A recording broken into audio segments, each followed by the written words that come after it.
Hello, good morning, good afternoon, good evening, ladies and gentlemen. Welcome to my channel guys. എന്തൊക്കെയുണ്ട്? സുഖമായിരിക്കുന്നു പ്രതീക്ഷിക്കുന്നു. അനീഷ് അനീഷ് ആദില നൂറയോട് പോയിട്ട് സംസാരിച്ച ആ ഒരു വിഷയം ഞാൻ സത്യത്തിൽ ശ്രദ്ധിച്ചിട്ടുണ്ടായിരുന്നില്ല. ഞാൻ എപ്പിസോഡും പിന്നെ പ്ലസ് ഉണ്ടെങ്കിൽ പ്ലസ് മാത്രമേ കാണാറുള്ളൂ, ലൈവ് കാണാറില്ല. എനിക്ക് തോന്നുന്നു ലൈവിൽ കാണിച്ചു തോന്നണു. അത് ഞാൻ അറിയുന്നത് ലാലേട്ടൻ ഇന്ന് ആ ഒരു ക്ലിപ്പ് കാണിക്കുമ്പോഴാണ്. സീരിയസ്ലി മാൻ, അനീഷ് ഒരുമാതിരി തൊലിഞ്ഞ പരിപാടിയാണ് കാണിച്ചതെന്നാണ് എൻ്റെ ഒരു വ്യക്തിപരമായിട്ടുള്ള അഭിപ്രായം. നമുക്കറിയാം ആദില നൂറ ലെസ്ബിയൻ കപ്പിൾസാണ്. അവരുടെ അടുത്ത് പോയിട്ട് അവരുടെ പേരൻസിൻ്റെ കാര്യം അല്ലെങ്കിൽ അവരുടെ വളരെ വ്യക്തിപരമായിട്ടുള്ള കാര്യത്തെ കുറിച്ചിട്ട് ഇയാളെന്തിനാണ് സംസാരിക്കാനും ചോദിക്കാനും അല്ലെങ്കിൽ സോൾവ് ചെയ്യാനും ഒക്കെ ശ്രമിക്കുന്നത്? അത് അയാൾ ശ്രദ്ധിക്കേണ്ട കാര്യമേ അല്ല. അയാൾ ഗെയിം കളിക്കാൻ പോയി കഴിഞ്ഞാൽ അയാൾ അവിടെ ഗെയിം കളിക്കണം, അല്ലാതെ ആവശ്യമില്ലാതെ കണി കണ്ട ആളുകളുടെ കാര്യത്തിൽ കയറി ഇടപെടുക, അഭിപ്രായം പറയുക, അല്ലെങ്കിൽ സൊല്യൂഷൻ ആക്കാൻ വേണ്ടിയിട്ട് ശ്രമിക്കുക. എന്താവശ്യമാണ് അതിൻ്റെ അകത്തുള്ളത്? എന്താവശ്യമാണുള്ളത്? ഓക്കെ, എന്താണ് ഇപ്പോൾ നല്ല ഉദ്ദേശം ഉണ്ട് എന്ന് തന്നെ ഇരിക്കട്ടെ, പാരൻസായിട്ട് ഇവർ നല്ല രീതിയിൽ പോകണം എന്ന് ഇങ്ങേര് ആത്മാർത്ഥമായിട്ട് ആഗ്രഹിക്കുന്നുണ്ട് എന്നൊക്കെ ഉണ്ടെങ്കിലും എടോ, ഇതിനൊക്കെ ഒരു സമയവും സന്ദർഭവും കാര്യങ്ങളൊക്കെ ഇല്ലേ? അവിടെ കയറിയിട്ട് ഇപ്പം എത്ര തന്നെയായി? ഒരാഴ്ച ആയി ഇല്ലേ? ഒരാഴ്ചയായി. അപ്പോഴേക്കും അങ്ങോട്ട് കയറിയിട്ട് ഒന്ന് അവരെ മനസ്സിലാക്കണ്ടേ? ആദില നൂറ അവരെങ്ങനെയാണ്, അല്ലെങ്കിൽ അവരുടെ മാനസികാവസ്ഥ എന്താണ്, അവർ ഓക്കെ ആണോ, കംഫർട്ടബിൾ ആണോ എന്നുള്ള ആ ഒരു ഇതൊക്കെ ഒന്ന് അറ്റ്ലീസ്റ്റ് മനസ്സിലാക്കാൻ സമയമെടുക്കും. അതിനു മുമ്പ് തന്നെ കയറിയിട്ട് ഇങ്ങേര് അവിടെ കയറി നന്മമരം കളിക്കാൻ വേണ്ടിയിട്ട് നിന്നിട്ട് അവരെയും കൂടുതൽ വിഷമിപ്പിക്കുന്നൊരു ലെവലിലേക്ക് എത്തിച്ചു. എനിക്ക് സത്യത്തിൽ അനീഷിനോട് ദേഷ്യമാണ് തോന്നിയത്. സീരിയസ്ലി തുറന്നു പറയാം, എനിക്ക് തോന്നിയ കാര്യം ഞാൻ വളരെ ഓപ്പണായിട്ട് പറയുകയാണ്. എനിക്ക് അനീഷിനോട് ദേഷ്യമാണ് തോന്നിയത്. കാര്യം ഇതിപ്പോൾ ആ കുട്ടി ആദിലയാണോ നൂറയാണോ എന്ന് എനിക്കറിയില്ല, എനിക്ക് പേര് കിട്ടുന്നില്ല. ആ കൂട്ടത്തിലുള്ള ഒരാൾ വളരെ ഇമോഷണലായി കരഞ്ഞു. അപ്പം ഞാനിത് കണ്ടുകൊണ്ടിരിക്കുന്ന സമയത്ത് അടിയിലിങ്ങനെ ഇത് വരുമല്ലോ, നമ്മളിപ്പോൾ ഈ ലൈവായിട്ടാണല്ലോ ഈ ഒരു എപ്പിസോഡ് ഫുള്ളായിട്ട് ഇടണതിന് മുമ്പ് ഇവർ ലൈവായിട്ട് ഇങ്ങനെ സംപ്രേഷണം ചെയ്യുമല്ലോ. ഈ പോർഷൻ വരുന്ന സമയത്ത് അടിയിൽ ഇവർ കരയുന്ന ഡ്രാമയാണ് അല്ലെങ്കിൽ കള്ളത്തരാണെന്നൊക്കെയുള്ള രീതിയിൽ കമൻറ്റ് ചെയ്യുന്ന കുറച്ച് ആൾക്കാരെയും ഞാൻ കണ്ടായിരുന്നു. അങ്ങനെയൊക്കെ ചിന്തിക്കുന്ന ആളുകളോട് എനിക്ക് പറയാനുള്ളത്, അത് നിങ്ങൾക്ക് വിദ്യാഭ്യാസം ഇല്ലാത്തതിൻ്റെ പ്രശ്നമാണ്, അല്ലെങ്കിൽ അറിവില്ലാത്തതിൻ്റെ ഒരു പ്രശ്നമാണ്, വിഡ്ഢികളായതിൻ്റെ ഒരു പ്രശ്നമാണെന്ന് എനിക്ക് പറയാനുള്ളൂ. കാര്യം അവരുടെ അവസ്ഥ മനസ്സിലാക്കുന്ന ആളുകൾ ഒരിക്കലും അവരുടെ കരച്ചിൽ ഡ്രാമയാണ് എന്നൊന്നും പറയില്ല, അഭിനയമാണ് എന്നുള്ളതൊന്നും പറയില്ല. ഒന്നാമത് നമ്മുടെ നാട്ടിൽ LGBTQ കമ്മ്യൂണിറ്റി, ഇവർക്ക് കുറേ ആൾക്കാർക്ക് ഇപ്പോൾ മാറിയിട്ടുണ്ട്, അവർ അക്സെപ്റ്റ് ചെയ്യുന്നുണ്ട്. പക്ഷെ എന്നാലും അവർ കഷ്ടപ്പെടുന്നൊരു അവസ്ഥ ആക്ച്വലി ഉണ്ട്. പ്രത്യേകിച്ച് ഇപ്പോൾ ഇവരുടെ കാര്യം പറയുകയാണെങ്കിൽ ലെസ്ബിയൻ കപ്പിൾ, അവർക്ക് അവരുടെ കുടുംബത്തോട് സ്നേഹം ഉണ്ടാവും. പക്ഷേ അവരുടെ കുടുംബക്കാർക്ക് ഇവരെ അക്സെപ്റ്റ് ചെയ്യാനൊരു പ്രയാസം ഒബ്വിയസ്ലി ഉണ്ടാവുമായിരിക്കും. കാരണം ലെസ്ബിയൻ കപ്പിൾസ് ആണ് എന്നുള്ള രീതിയിൽ അവർക്ക് അക്സെപ്റ്റ് ചെയ്യാനൊരു പ്രയാസം അവരുടെ ഭാഗത്തുനിന്നുണ്ടാവും. അപ്പോൾ അവർ ഇവരെ അംഗീകരിക്കൂല, ഇവരെ മാറ്റി നിർത്തുന്ന ഒരു സാഹചര്യമായിരിക്കാം. അപ്പോൾ അത് ഇവരുടെ ഉള്ളിൽ ഉണ്ടാക്കുന്നൊരു മാനസികാവസ്ഥ എന്ന് പറയുന്നത് വളരെ മോശമാണ്. അവർക്ക് ഭയങ്കര വിഷമം ഉണ്ടാകുന്ന ഒരു സാഹചര്യമാണത്. അപ്പോൾ അവർക്ക് ഒരു ഒറ്റപ്പെട്ട ഫീൽ, അല്ലെങ്കിൽ അവർ കടന്നുപോയ വഴികൾ എന്നൊക്കെ പറയുന്നത് വളരെ എന്താ പറയുക, ശോകമായിരിക്കും. അത് അവരുടെ സ്ഥാനത്ത് നിന്ന് ചിന്തിക്കുമ്പോൾ നമുക്ക് മനസ്സിലാക്കാൻ വേണ്ടിയിട്ട് കൂടുതൽ പറ്റും. അപ്പോൾ എനിക്ക് ഇങ്ങേരെ അവിടെ കയറിയിട്ട് അതിൽ കയറി ചോദിക്കാനും പറയാനും കുത്തി പറയാനും ഒക്കെ നിന്ന സമയത്ത് എനിക്ക് അത് അനീഷ് ചെയ്തത് ശരിയായിട്ട് തോന്നിയില്ല, മോശമായിട്ട് തന്നെയാണ് തോന്നിയത്. അവരുടെ നമുക്ക് മനസ്സിലാക്കാൻ വേണ്ടി പറ്റുന്ന കാര്യമാണ്. കാരണം നമ്മൾ വിദ്യാഭ്യാസമുണ്ട് അല്ലെങ്കിൽ സമ്പൂർണ്ണ സാക്ഷരതയാണെന്ന് പറഞ്ഞുകൊണ്ട് നടന്നിട്ട് കാര്യമൊന്നുമില്ല. നമുക്കിവിടെ മനുഷ്യന്മാരെ മനസ്സിലാക്കാൻ വേണ്ടിയിട്ട് പറ്റാതെ എന്ത് കോണയുണ്ടെന്ന് പറഞ്ഞിട്ടും കാര്യമൊന്നുമില്ല. അപ്പോൾ അവരുടെ ഇമോഷനെ ഞാൻ 100% മനസ്സിലാക്കുന്നുണ്ട്. എന്നിട്ട് ലാലേട്ടൻ ഇതിനെക്കുറിച്ചിട്ട് അനീഷിൻ്റെ അടുത്ത് ചോദിക്കുന്ന സമയത്ത് അനീഷ് അപ്പോഴും പറയുന്നത് എന്താണ്, ഡ്രാമയായിട്ടാണ് തോന്നുന്നതെന്നാണ്. സീരിയസ്ലി മാൻ, അവിടെ ഞാൻ ഉണ്ടായിരുന്നു എന്നുണ്ടെന്നുണ്ടെങ്കിൽ നീ കുണയ്ക്കാതെ സൈഡിലിരുന്നോ എന്ന് ഞാൻ പറഞ്ഞിട്ടുണ്ടാവും. അനീഷിൻ്റെ മറ്റുള്ള കണ്ടന്റ് ഉണ്ടാക്കുന്ന രീതികളോടൊന്നും എനിക്ക് യാതൊരു വിയോജിപ്പോ എതിർപ്പോ ഒന്നുമില്ല കേട്ടോ. അതൊക്കെ ഞാൻ സപ്പോർട്ടായിട്ട് തന്നെ പറഞ്ഞു. അയാൾ വെറുപ്പിക്കുകയും പണ്ടാറടങ്ങ് എന്തോ ചെയ്തോട്ടെ, അയാൾ കണ്ടന്റാണ് ഉണ്ടാക്കുന്നത്, നെഗറ്റീവ് ഓർ പോസിറ്റീവ്. പക്ഷേ ഈ ഒരു വിഷയത്തിൽ ഈ ചങ്ങാതി കാണിച്ചൊരു പരിപാടിയോട് എനിക്ക് യോജിപ്പില്ല. അവസാനം ലാലേട്ടൻ ചോദിച്ചപ്പോൾ ഇവർ ഡ്രാമയാണ് എന്നുള്ള രീതിയിൽ പോലും അനീഷ് പറഞ്ഞത്, അത് വളരെ വളരെ ദണ്ഡിതരായിപ്പോയി. അതിനുശേഷമാണെന്നുണ്ടെങ്കിലും എന്താണ് അനീഷ് ഇവരുടെ അടുത്ത് വർത്തമാനം പറയാം, എപ്പിസോഡിന് ശേഷം ഇവർ സംസാരിക്കുന്നുണ്ട്. ആ സമയത്താണെന്നുണ്ടെങ്കിലും അനീഷ് പറയണത് എന്താണ്, നിങ്ങളിപ്പോൾ ഗെയിം കളിക്കണമെന്നാണോ ഇയാൾക്ക് തോന്നണം എന്നുള്ള രീതിയിലാണ് പറയുന്നത്. എന്ത് മനുഷ്യനാണത്? എന്ത് മനുഷ്യനാണ്? ഇവൻ ചോദിക്കാൻ വേണ്ടി പോയത് ഓക്കെ, അത് അവർക്ക് ഇമോഷണലി ബുദ്ധിമുട്ടുണ്ടായി എന്നുണ്ടെന്നുണ്ടെങ്കിൽ അത് അക്സെപ്റ്റ് ചെയ്തിട്ട് മാറിയിരിക്കണം. അപ്പോഴും മറ്റോടത്തെ കോണാത്തിൽ വർത്തമാനം പറഞ്ഞുകൊണ്ട് പോകാൻ വേണ്ടിയിട്ട് നിൽക്കരുത്. അപ്പോൾ ഇവൻ വീണ്ടും അവിടെ പോയിട്ട് കോണാത്തിൽ വർത്തമാനം പറയാൻ വേണ്ടിയിട്ടാണ് നിന്നത്. അപ്പോൾ അനീഷിൻ്റെ അങ്ങനെയുള്ള പ്രവൃത്തിയോട് എനിക്ക് യാതൊരു തരത്തിലും യോജിപ്പില്ല. അത്രേ പറയാനുള്ളൂ. LGBT എന്താണെന്ന് അറിയാത്ത, അല്ലെങ്കിൽ അവരുടെ അവസ്ഥകൾ എന്തൊക്കെയാണെന്ന് അറിയാത്ത ആൾക്കാരായിരിക്കും കേട്ടോ അതിൽ നൂറിന് അഗെയിൻസ്റ്റ് പറയുന്നത്. LGBT, ലെസ്ബിയൻ, ഗേ, ട്രാൻസ്ജെൻഡർ, ബൈസെക്ഷൽ, ഇങ്ങനെ കുറേ കാറ്റഗറീസ് ഉണ്ട്. അതൊക്കെ ഇങ്ങനെയുള്ള ആളുകൾ ഇവിടെ ജീവിക്കുന്നുണ്ട്. അവർക്ക് സമൂഹത്തിൽ അക്സെപ്റ്റൻസിൻ്റെ കുറവുണ്ട്, സ്വന്തം വീട്ടിൽ അക്സെപ്റ്റൻസിൻ്റെ കുറവുണ്ട്. അപ്പോൾ പിന്നെ ഊഹിക്കാം അവരുടെ അവസ്ഥ എന്തായിരിക്കും എന്നുള്ളത്. സോ അവരെ മനസ്സിലാക്കണം ആ രീതിയിൽ. ഇത് മനസ്സിലാവാത്ത വിവരം കെട്ട പൊട്ടന്മാർക്ക് ചിലപ്പോൾ ഇവർ കരയുമ്പോൾ ഡ്രാമയാ അങ്ങനെ എന്നൊക്കെ ആക്ച്വലി തോന്നുന്നു. അവരെ പറഞ്ഞ് മനസ്സിലാക്കാൻ വേണ്ടി നിന്നിട്ട് കാര്യമൊന്നുമില്ല. അറ്റ്ലീസ്റ്റ് ഇതൊക്കെ എന്താണെന്ന് അറിയാൻ വേണ്ടിയിട്ട് ശ്രമിക്കുക, അവരുടെ അവസ്ഥകളെക്കുറിച്ച് കൂടുതൽ അറിയാൻ വേണ്ടി ശ്രമിക്കുക, എന്നിട്ട് വന്നിരുന്നിട്ട് കണവണ പറയാൻ വേണ്ടിയിട്ട് നിൽക്കാം. അതായിരിക്കും ആക്ച്വലി നല്ലത്. അപ്പോൾ ഈ ഒരു സംഗതിയെക്കുറിച്ചിട്ട് എനിക്ക് ഇത്രേ പറയാനുള്ളൂ. ഇനി അടുത്തൊരു കാര്യത്തിലേക്ക് വരികയാണെന്നുണ്ടെങ്കിൽ നമ്മുടെ അനുമോളുടെ കേസിൽ മറ്റേ അക്ബറിൻ്റെ സംഭവം, നോട്ടം ശരിയല്ല. അത് ക്ലിപ്പ് അവിടെ കാണിച്ചു. ക്ലിപ്പിൽ അനുമോൾ പറയുന്നത് എനിക്ക് അക്ബറിനെ എനിക്കിഷ്ടമല്ല, അക്ബറിൻ്റെ ചില സമയത്തുള്ള നോട്ടം എനിക്ക് അങ്ങോട്ട് ഇഷ്ടമാവാറില്ല, നോട്ടം ശരിയല്ല. ഇത് പെട്ടെന്ന് കേൾക്കുന്ന സമയത്ത് തെറ്റിദ്ധരിക്കപ്പെടുകയെ.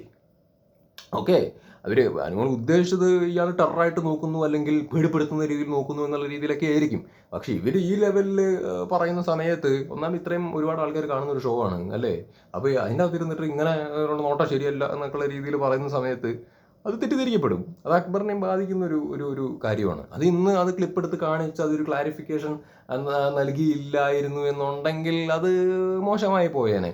ഓക്കെ, അത് അനുമോൾ അങ്ങനെയാണ് ഉദ്ദേശിച്ചെന്നുള്ളത് കുറേ ആളുകൾക്കൊക്കെ മനസ്സിലായിട്ടുണ്ടാവും. പക്ഷെ ഒരുപാട് ആളുകൾ കാണുന്നുണ്ട്. അപ്പോൾ എല്ലാ ആളുകൾക്കും അനുമോൾ എന്താണ് ഉദ്ദേശിച്ചെന്നുള്ളത് മനസ്സിലായിട്ടൊന്നും ഉണ്ടാവില്ല. കുറേ ആൾക്കാർ തെറ്റിദ്ധരിക്കാനുള്ള സാധ്യതയും ആക്ച്വലി ഉണ്ട്. അപ്പോൾ ഒരു കാര്യം പറയുമ്പോൾ, ഒരാളെ കുറിച്ചിട്ട് ഒരു സംഭവം പറയുന്ന സമയത്ത് അത് സൂക്ഷിച്ച് പറയുക എന്ന് പറയുന്ന ഒരു സംഭവം ആക്ച്വലി ഉണ്ട്. അത് അനുമോൾ സൂക്ഷിക്കേണ്ട ഒരു സംഭവമാണ്. അനുമോളിന് കുറേ ഫാൻസും കാര്യങ്ങളൊക്കെ ഉണ്ടാവുമായിരിക്കും. പക്ഷേ പറയേണ്ട കാര്യം ആക്ച്വലി പറയണമല്ലോ. അപ്പോൾ അതാണ് ഞാൻ പറഞ്ഞത്. ഇത്രയുള്ള അന്നേരം അവിടെ അത് ക്ലാരിഫൈ ചെയ്തു.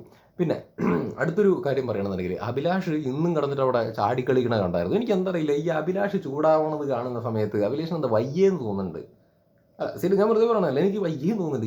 ഇങ്ങനെ കിടന്നത് ഇങ്ങനെ കുരവള്ളി പൊട്ടിക്കുന്നത് എന്തിനാ? തലയത്തെ ഞരമ്പിനൊക്കെ ഇത്രയും ബുദ്ധിമുട്ട് കൊടുക്കണേ എന്നുള്ളത് ഞാൻ പലപ്പോഴും ചിന്തിക്കലുണ്ട്. ഇന്ന് മനീഷിൻ്റെ അടുത്ത് പോയിട്ട് ബഹളം വയ്ക്കുന്നുണ്ട് എന്ന് പറഞ്ഞിട്ട്. ഈ അഭിലാഷാണെങ്കിലും ഈ പറഞ്ഞ അപ്പാനി ശരത്തൊക്കെ ആണെന്നുണ്ടെങ്കിലും മനസ്സിലാക്കേണ്ട കാര്യം എന്താ വെച്ചാൽ, ഇവരാണ് ഈ അനീഷിന് സ്ക്രീൻ സ്പേസ് കൊടുക്കുന്നതും അനീഷിന് കണ്ടന്റ് കൊടുക്കുന്നതും അല്ലേ. എനിക്ക് ആദില നൂറയുടെ കേസിൽ ഈ പറഞ്ഞ അനീഷിനെ 100% ഞാൻ ക്രിട്ടിസൈസ് ചെയ്യുന്നു. അത് മാറ്റി നിർത്തി കഴിഞ്ഞ് കഴിഞ്ഞാൽ അനീഷ് ബാക്കി അവിടെ ചെയ്തുകൊണ്ടിരിക്കുന്ന കൂറക്കളിയാണ്. ഓക്കെ, നെഗറ്റീവ് ആയിട്ടുള്ള കളിയാണ് പുള്ളി കളിച്ചുകൊണ്ടിരിക്കുന്നത്, അല്ലെങ്കിൽ കണ്ടന്റ് ഉണ്ടാക്കുന്നുണ്ട്, കൂറക്കളിയാണോ അല്ലയോ എന്നുള്ളതൊക്കെ വേറെ വിഷയം. പക്ഷേ കണ്ടന്റ് ഉണ്ടാക്കി പോകുന്നുണ്ട്. അപ്പോൾ ഇത് അവിടെയുള്ള കണ്ടസ്റ്റൻസിൽ മനസ്സിലാക്കാൻ പറ്റുന്നൊരു കാര്യമാണ്.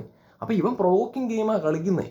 അപ്പോൾ ഇത് കളിക്കുന്ന സമയത്ത് ഇവരിത് മനസ്സിലാക്കിയിട്ട് വേണം ഇവനെ ഡീൽ ചെയ്യാൻ. അല്ല, ഇവർക്കത് മനസ്സിലാവുന്നില്ല. ഇവർ ഭയങ്കര ഷോർട്ട് ടെമ്പേർഡ് ആയിട്ടുള്ള ആൾക്കാരാണ്. അപ്പം അനുചാരത്തിൻ്റെ കാര്യമൊക്കെ പറയുകയാണെന്നുണ്ടെങ്കിൽ കിട്ടിയ ചാൻസിൽ ഇവൻ്റെ കൊങ്ങയ്ക്ക് കയറാൻ വേണ്ടിയിട്ടാണ് നിൽക്കുന്നത്. അപ്പോൾ ഇതെന്താണ് ഉണ്ടാവുന്നത്? ഇത് കൊങ്ങയ്ക്ക് കയറുന്ന സമയത്ത് വീണ്ടും അനീഷ് അവിടെ കണ്ടന്റ് ഉണ്ടാക്കും. Aneesh is happy actually. അനീഷിനെ ആൾക്കാർ തെറി വിളിക്കുന്നതിൽ അനീഷിന് സന്തോഷമുണ്ട്. ഞാൻ മനസ്സിലാക്കിയ കാര്യമാണ്. അനീഷിനെ അവിടെയുള്ള കണ്ടസ്റ്റൻസ് ആരെന്ത് പറഞ്ഞാലും അനീഷിന് കുഴപ്പമില്ല, ഒരു പ്രശ്നമില്ല. അനീഷ് എൻജോയ് ചെയ്യണം, ഓരോ മൊമെൻറ്റും അതിൻ്റെ അകത്ത് എൻജോയ് ചെയ്യാണ്. അനീഷിൻ്റെ സങ്കടങ്ങളോ വിഷമങ്ങളോ ഒന്നും തോന്നുന്നില്ല. അയാൾ ഇത് സുഖമായിട്ട് സന്തോഷമായിട്ട് ഇരിക്കുകയാണ് അതിൻ്റെ അകത്ത്. അപ്പോൾ അയാളുടെ ചിന്ത എന്താണ്? അയാൾ ചിന്തിക്കുന്നുണ്ടാവും, ഞാനിങ്ങനെ കിടന്ന് പ്രൊവോക്ക് ചെയ്യുന്ന സമയത്ത് ഈ പൊട്ടന്മാരൊക്കെ കൂടി എൻ്റെ പുറകെ തന്നെയാണ് വരണത്, ഞാൻ കുഴിക്കണ കൂടിയിൽ ഇവന്മാർ വന്ന് വീണുകൊണ്ടിരിക്കുകയാണ്. അപ്പോൾ അനീഷിന് പ്ലസ് ആക്ച്വലി. അപ്പോൾ അനീഷിനെ നമുക്ക് ഹാപ്പിയാണ്. അപ്പോൾ ഈ മണ്ടന്മാരൊന്നും മനസ്സിലാക്കുന്നില്ല Aneesh is happy about his content എന്ന്. അപ്പോൾ ഇവർ പിന്നെ അവിടെ കൊണ്ടുപോയി വീണ് കൊടുക്കും. അപ്പോൾ അഭിലാഷ് ഇപ്പോൾ കഴിഞ്ഞ കുറച്ച് ദിവസമായിട്ട് ടാസ്കൊക്കെ ഓക്കെ ഗുഡ്, പക്ഷെ അതല്ലാതെ പുള്ളി എന്ന് പറഞ്ഞു കഴിഞ്ഞാൽ കാര്യമായിട്ട് അവിടെ അഭിപ്രായമൊക്കെ പറഞ്ഞിങ്ങനെ വരിക എന്ന് പറയുന്നൊരു സംഭവം എനിക്കറിയില്ല. ഇന്ന് അനീഷിൻ്റെ അടുത്ത് മെക്കട്ടൊക്കെ കയറാൻ വേണ്ടി ചെന്ന സമയത്ത് ഞാനിങ്ങനെ ചിന്തിക്കായിരുന്നു, എന്ത് ചൂടാവണം എന്ത് കാര്യത്തിന്. അപ്പം ഞാൻ ആലോചിക്കണം, ഇതൊക്കെ ഈ ചൂടാവാൻ വേണ്ടി പോണ സമയത്ത് അവിടെയും അനീഷ് തിരിച്ചും ചൂടാവാൻ വേണ്ടി പോകണമെങ്കിൽ കുഴപ്പമില്ലേ. അനീഷ് ശാന്തമായിട്ട് ഇരിക്കുക. അവിടെ ഇവര് ബഹളം വയ്ക്കാൻ വേണ്ടി പോണ സമയത്ത് ശാന്തമായിട്ട് ഇവിടെ ഇരിക്കുക. അനീഷ് ഒരേ ടോണിൽ തന്നെ ഇങ്ങനെ ഇരുന്ന് പറഞ്ഞുകൊണ്ടിരിക്കുന്നുണ്ട്, പറഞ്ഞ സാധനം തന്നെ പറഞ്ഞുകൊണ്ടിരിക്കുന്നുണ്ട്. അപ്പോൾ അനീഷിൻ്റെ അടുത്ത് അങ്ങനെ സംസാരിക്കരുതെന്ന് പറയാൻ വേണ്ടിയിട്ട് പറ്റില്ല. കാരണം അത് അനീഷിൻ്റെ അടുത്താണ് എങ്ങനെ കളിക്കണം, നെഗറ്റീവായിട്ട് കളിക്കണോ പോസിറ്റീവായിട്ട് കളിക്കണോ, എങ്ങനെ പ്രൊവോക്ക് ചെയ്ത് കളിക്കണം എന്നുള്ളതൊക്കെ അയാളുടെ ഇഷ്ടമാണ്. ബാക്കിയുള്ള ആൾക്കാർ ഇയാളെ ഹാൻഡിൽ ചെയ്യുക, എങ്ങനെ ഹാൻഡിൽ ചെയ്യണം എന്നുള്ളത് ചിന്തിച്ച് ബുദ്ധിപരമായിട്ട് നിൽക്കേണ്ട ഒരു സംഭവമാണ്. പക്ഷെ അവർ അത് ഹാൻഡിൽ ചെയ്യുകയല്ല ചെയ്യുന്നത്. ഇയാളെ എന്താ പറയുക, ഇയാളുടെ അടുത്ത് ബഹളം വയ്ക്കാൻ വേണ്ടിയിട്ട് പോയിട്ട് ഇയാൾക്ക് കൂടുതൽ കണ്ടന്റ് ഉണ്ടാക്കി കൊടുക്കുകയാണ് ആക്ച്വലി ചെയ്യുന്നത്. അതാണ് ചെയ്യുന്നത്. സീരിയസ്ലി അല്ലേ? അപ്പോൾ ഞാൻ ഇന്ന് അക്ബറിൻ്റെ കാര്യത്തിൽ ശ്രദ്ധിച്ചൊരു സംഭവമുണ്ട്. അക്ബർ ബുദ്ധിമാനാണ്. ഞാൻ ഇന്നലെ മിനിഞ്ഞാന്ന് മറ്റേ വീഡിയോ ചെയ്തപ്പോൾ ഞാൻ പറഞ്ഞിട്ടുണ്ടായിരുന്നു, അക്ബർ ബുദ്ധിമാനാണ്. ആ മറ്റേ സെപ്റ്റിക് ടാങ്ക് വിഷയത്തിൽ ഞാൻ അക്ബറിനെ ക്രിട്ടിസൈസ് ചെയ്തു എന്നുള്ളത് ഒഴിച്ചാൽ അല്ലാത്ത രീതിയിൽ അക്ബറിനെ നോക്കുന്ന സമയത്ത് അക്ബർ നല്ല ബുദ്ധിമാനാണ്. തോന്നും അക്ബറിനെ കണ്ടു കഴിഞ്ഞാൽ ഇവന്മാരൊക്കെ വിറ്റ കാശ് അക്ബറിൻ്റെ പോക്കറ്റിലുണ്ടെന്ന് തോന്നിപ്പോവും. അക്ബർ എന്താ പറയുക, ഈ അനീഷിന് കണ്ടന്റ് കൂടുതൽ കൊടുക്കുന്ന പോലെ അക്ബർ ഇവൻ്റെ മെക്കെട്ട് ആദ്യമൊക്കെ കയറിപ്പോയിണ്ടാവാം. പക്ഷെ ഇപ്പോൾ കുറച്ചായിട്ട് അങ്ങനെ അക്ബർ എന്താണ് അനീഷിന് മെക്കെട്ട് കയറാൻ വേണ്ടി പോവുക, അനീഷിന് കൂടുതൽ കണ്ടന്റ് കൊടുക്കുക എന്നുള്ള പരിപാടിക്ക് നിൽക്കുന്നില്ല. അത് നിങ്ങൾ ശ്രദ്ധിച്ചാൽ മനസ്സിലാക്കാൻ വേണ്ടി പറ്റും. ഇന്നാണെങ്കിൽ അഭിലാഷ് ചാടിത്തുള്ളിക്കൊണ്ട് വന്ന സമയത്ത് അക്ബർ അങ്ങനെ അവിടെ കൂടുതൽ കയറിയിട്ട് ഇവൻ്റെ പ്രൊവോക്കേഷനിൽ വീണിട്ട് കൂട്ടത്തിൽ ചാടിത്തുള്ളാനൊന്നും പോയിട്ടില്ല. അക്ബർ നൈസായിട്ടാണ് അവിടെ നിൽക്കുന്നുണ്ടായിരുന്നത്. അപ്പോൾ അക്ബറിന് കാര്യം മനസ്സിലാക്കി തുടങ്ങി. ഇവിടെ പിന്നെയും ഈ പറഞ്ഞ നെറ്റിൻ്റെ അകത്തേക്ക് വീണുകൊണ്ടിരിക്കുന്നത് ആരാ? ഈ പറഞ്ഞ അപ്പാനി ശരത്തൊക്കെ മനസ്സിലാവുമെന്നറിയില്ല. അപ്പാനിത് ഭയങ്കര ദേഷ്യക്കാരനാണ്. അഭിലാഷിൻ്റെ അത്ര ഇല്ലെങ്കിലും അനീഷിൻ്റെ കേസിൽ കിട്ടിയ ഇവർക്കൊക്കെ പറയാനുള്ളത് അനീഷിനെ കുറിച്ചുള്ള കംപ്ലൈൻറ്റ്, അനീഷ് ചെയ്തത്, ഇതൊക്കെ തന്നെ പറയാനുള്ളൂ ശരത്തിന് അതേ പറയാനുള്ളൂ. അപ്പോൾ അനീഷ് എന്ന് ഇവിടെ റിവ്യൂ ചെയ്യുന്നത് നമ്മളെ പോലത്തെ ആൾക്കാരും പറഞ്ഞുകൊണ്ടിരിക്കുന്നു. വീക്കെൻഡ് എപ്പിസോഡ് ശനിയാഴ്ച ഒരു ഉണ്ടയും അനീഷിനെ കുറിച്ച് കാര്യമായിട്ട് പറഞ്ഞില്ല എന്നുണ്ടെങ്കിൽ പോലും ഞായറാഴ്ച പകുതി മുക്കാലും അനീഷ് കൊണ്ടുപോയി. അപ്പം ഇത് സത്യം പറഞ്ഞു കഴിഞ്ഞാൽ അനീഷ് എൻജോയ് ചെയ്യുന്നു, ബാക്കിയുള്ള ആൾക്കാർ മണ്ടന്മാരാവുന്നു എന്നുള്ളൊരു സംഭവമാണ്. ഞാൻ ഇപ്പോഴും പറയണു, അനീഷിനെ ഞാൻ ക്രിട്ടിസൈസ് ചെയ്യുന്നുണ്ട്. മറ്റേ ഇങ്ങനെയുള്ള ആദില നൂറ പോലത്തെ വിഷയങ്ങൾ വരുന്ന സമയത്ത് ഞാൻ അനീഷിനെ ക്രിട്ടിസൈസ് ചെയ്യും, ഒരിക്കലും സപ്പോർട്ട് ചെയ്യൂല അനീഷിനെ. പക്ഷെ അത് ക്രിട്ടിസൈസ് ചെയ്യുമെങ്കിലും അനീഷിനെ പോലൊരു കണ്ടസ്റ്റൻറ്റ് അതിൻ്റെ അകത്ത് വേണമെന്ന് തന്നെ ഞാൻ പറയുള്ളൂ. അയാൾ പുറത്താവരുത് എന്ന് തന്നെ ഞാൻ പറയുള്ളൂ. കാരണം കണ്ടന്റ് ഉണ്ടാക്കുന്നു. നിങ്ങളൊന്ന് ആലോചിച്ച് നോക്ക്, അനീഷ് വെളിയിലായി എന്ന് വെച്ചോ, അവിടെ ഉള്ള പലതിൻ്റെയും സ്വഭാവം വെളിയിൽ വരും. ഒക്കെ പൂച്ചക്കുട്ടന്മാരാണെന്നുള്ളത് നമുക്ക് മനസ്സിലാക്കാൻ പറ്റും. ഇവിടെ ഒരു അനീഷ് ഉള്ളത് കൊണ്ട് എല്ലാവർക്കും ഒരു സംഭവം വന്നാൽ എല്ലാവരും ഇങ്ങനെ ഇരിക്കുന്നുണ്ടാവും, ഇന്ന് എനിക്കൊന്നും മിണ്ടാനൊരു അവസരം കിട്ടിയില്ലല്ലോ, ഞാനിപ്പോൾ എന്താ ചെയ്യുക, കണ്ടന്റ് ഇല്ലല്ലോ എന്ന് പറഞ്ഞു കഴിയുമ്പോൾ അനീഷ് എന്തെങ്കിലുമൊക്കെ അവിടെ ഒന്ന് പറയും. അനീഷ് എന്തെങ്കിലുമൊക്കെ പ്രൊവോക്ക് ചെയ്തുകൊണ്ടൊക്കെ വരും. ആ സമയത്ത് അനീഷിൻ്റെ മക്കട്ടേക്ക് ഒരു കണ്ടന്റ് കിട്ടിയെന്ന് പറഞ്ഞിട്ട് എല്ലാവരും കൂടി ബഹളം വെച്ചുകൊണ്ട് പോകുന്ന സമയത്ത് എല്ലാവർക്കും ഒരു ആശ്വാസം കിട്ടുന്നേ. അപ്പോൾ അനീഷ് ഇല്ലാത്തൊരു അവസരം വന്നു കഴിഞ്ഞാൽ ഇവരാരുടെ മക്കട്ട് കയറും. അതൊരു വലിയ ചോദ്യചിഹ്നമാണ്. അപ്പോൾ എനിക്ക് തോന്നിയ കാര്യമാണ്. അപ്പോൾ ഇത്രയൊക്കെ ഉള്ളൂ. അങ്ങനെ ഞായറാഴ്ചത്തെ എപ്പിസോഡും കഴിഞ്ഞു. ഇത്തവണ കൊള്ളാട്ടോ. ശനിയാഴ്ചത്തെ എപ്പിസോഡ് നന്നായിരുന്നു, ഞായറാഴ്ചത്തെ എപ്പിസോഡും നന്നായിരുന്നു. കാര്യം ചോദിക്കേണ്ട കാര്യങ്ങളെല്ലാം ചോദിക്കുന്നുണ്ട്, പറയേണ്ട കാര്യങ്ങളെല്ലാം പറയുന്നുണ്ട്. പാർഷ്യാലിറ്റി എന്ന് പറഞ്ഞ സംഭവം കാണിച്ചില്ല. ഇപ്പം ഞായറാഴ്ചത്തെ കാര്യം തന്നെ പറയണമെങ്കിൽ അനീഷിനെ ഊക്കണ്ട് കൊടുത്ത് ലാലേട്ടൻ ഊക്കിയും വിട്ടു. അതേപോലെ തന്നെ ബാക്കിയുള്ള ആൾക്കാർ വലിയ വലിയ കംപ്ലൈൻ്റ് ഒക്കെ പറഞ്ഞല്ലോ, എന്താണ് അനീഷ് അങ്ങനെ സംസാരിച്ചു, അനീഷ് ഇങ്ങനെ സംസാരിച്ചു എന്നൊക്കെ പറഞ്ഞപ്പോൾ ലാലേട്ടൻ അവിടെ അനീഷിന് കുറച്ച് സപ്പോർട്ടായിട്ടുള്ള രീതിയിൽ തന്നെയാണ് ലാലേട്ടൻ സംസാരിക്കും ആക്ച്വലി ചെയ്തത്. അത് നൈസായിട്ടുള്ള പരിപാടിയായിരുന്നു. കാരണം അല്ലാതെ പിന്നെ എന്താണ് അനീഷ് എങ്ങനെ സംസാരിക്കണം എന്നുള്ളത് ബാക്കിയുള്ള ആൾക്കാർക്ക് തീരുമാനിക്കാൻ വേണ്ടി പറ്റും. അനീഷ് ഒരു ഗെയിം ഷോ അല്ലേ, അവിടെ ഷോവിനെ സർവൈവ് ചെയ്യണം, അതിൻ്റെ അകത്തുള്ള കണ്ടസ്റ്റൻസിനെയും സർവൈവ് ചെയ്യണം എന്നുള്ളതാണ്. അപ്പോൾ ഇവിടെ അനീഷിനെയും സർവൈവ് ചെയ്ത് കയറണം. അല്ലാണ്ട് അനീഷിനെ അങ്ങനെ സംസാരിക്കരുത് ഇങ്ങനെ സംസാരിക്കരുത് എന്ന് പറഞ്ഞ് പിടിച്ചു നിർത്തി കഴിഞ്ഞ് കഴിഞ്ഞാൽ നടക്കില്ലല്ലോ. ഞാൻ വീണ്ടും പറയണു, മറ്റേ അനീഷ് കാണിക്കുന്ന പൊട്ടത്തരങ്ങളെയൊന്നും ഞാൻ ചെയ്യില്ല. പക്ഷെ ഇങ്ങനെയുള്ള പ്രൊവോക്കേഷൻസ്, അതിലെ നൂറോട് പോലെ സംസാരിച്ച പോലെ അല്ലാത്ത കൈൻഡ് ഓഫ് സംസാരിക്കണോണ്ട് വിഷയമൊന്നുമില്ല. എന്തൊക്കെ ഓപ്ഷൻ ഉണ്ട്? അനീഷിനിൽ നിന്ന് മാറി നിൽക്കാം, അനീഷിന് കണ്ടന്റ് കൊടുക്കാതിരിക്കാം, അനീഷിന് പ്രൊവോക്കേഷനിൽ വീഴാതിരിക്കാം, അല്ലെങ്കിൽ അനീഷ് ഇങ്ങനെയാണ് കളിക്കുന്നത് എന്നുള്ളത് മനസ്സിലാക്കിയിട്ട് ബുദ്ധി ഉപയോഗിച്ചിട്ട് അതിനനുസരിച്ചിട്ട് നിൽക്കാൻ വേണ്ടിയിട്ട് ശ്രമിക്കാം, അല്ലേ? ഈ അനീഷ് ഇപ്പോൾ എന്താണ് അനിമോളുടെ കല്യാണത്തിന് വിളിക്കുന്ന സമയത്ത് അയാൾ വരില്ല പറയുമ്പോൾ വരില്ല, പിന്നെ എന്തിനു വരണം എന്ന് പറഞ്ഞുകൊണ്ട് പുറകെ നാണമില്ലാണ്ട് സെൽഫ് റെസ്പെക്ട് കളഞ്ഞിട്ട്. അപ്പോൾ ഇതൊക്കെ അനീഷിന് കണ്ടന്റ് ഉണ്ടാക്കി കൊടുക്കുന്ന സംഗതിയാണ്. അപ്പോൾ അയാൾ തന്നെ പറയുന്നത് നിങ്ങൾ ആരുമായിട്ടും കൂട്ടുമായിട്ട് എനിക്ക് വേണ്ട, സൗഹൃദത്തിന് താല്പര്യമില്ല, നിങ്ങൾ ആരും എൻ്റെ വീട്ടിലേക്ക് വരണ്ട എന്ന് അയാൾ പറയണേ. അയാൾ പറയുമ്പോഴും പിന്നെ എന്തിനാണ് അയാളുടെ കുറേ ആളുകൾ പോകുന്നത് എന്നുള്ളതാണ് എനിക്ക് മനസ്സിലാവാത്തത്. അപ്പോൾ ഇത് മനസ്സിലായ സ്ഥിതിക്ക് അയാളെ സൈഡാക്കുക. ഒരാളെ സൈഡാക്കി എന്ന് പറഞ്ഞിട്ട് ബാക്കിയുള്ള ആൾക്കാർക്ക് എന്ത് നഷ്ടം വരാനാണ്? അപ്പോൾ ആളുകൾ സൈഡാക്കാതെ അയാൾക്ക് കണ്ടന്റ് കൊടുത്തുകൊണ്ടിരിക്കുകയാണ് ആക്ച്വലി ചെയ്യുന്നത്. അവിടെ എന്താ വേറെ ആൾക്കാരോടൊന്നും ഇവർക്കൊന്നും മിണ്ടാൻ വലിയ ധൈര്യമില്ലേ? അല്ല, ഞാൻ അറിയാൻ മേലാത്തതുകൊണ്ട് ചോദിക്കുന്നതാണ്. നിങ്ങൾ എഴുതി ഒപ്പിട്ട് വെച്ചോ, ഈ അപ്പാനി ശരത്തും അക്ബർ ഇപ്പം നിൽക്കുന്നുണ്ട് നൈസായിട്ട്, വല്ല ഗ്രൂപ്പ് പോലെയൊക്കെ ഇങ്ങനെ നിൽക്കുന്നുണ്ട്. പക്ഷെ അക്ബർ നോക്കിയോ, അക്ബർ ഏതെങ്കിലും ഒരു സാഹചര്യത്തിൽ അക്ബറിൻ്റെതായിട്ടുള്ള രീതിയിൽ ഒറ്റയ്ക്ക് കളിച്ച് മുമ്പോട്ട് പോകും. ശരത്താണെന്നുണ്ടെങ്കിൽ പാവം എന്തെങ്കിലും തോളത്തൊക്കെ ആയിട്ട് ഇങ്ങനെ നൈസായിട്ടൊക്കെ നിൽക്കുന്നുണ്ട്. അക്ബറിനെ പോലെ അല്ല ശരത്ത്.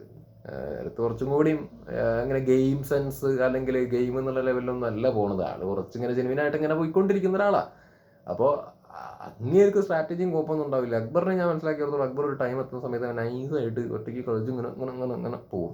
അവിടെ ശരത്തായിരിക്കും പെടുക എന്നെനിക്ക് തോന്നുന്നു.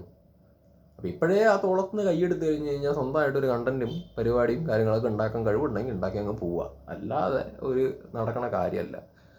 പിന്നെന്താ പറയാനുള്ളത്? അപ്പം ഇത്രയ്ക്കൊക്കെ സംസാരിക്കാനുള്ളൂ.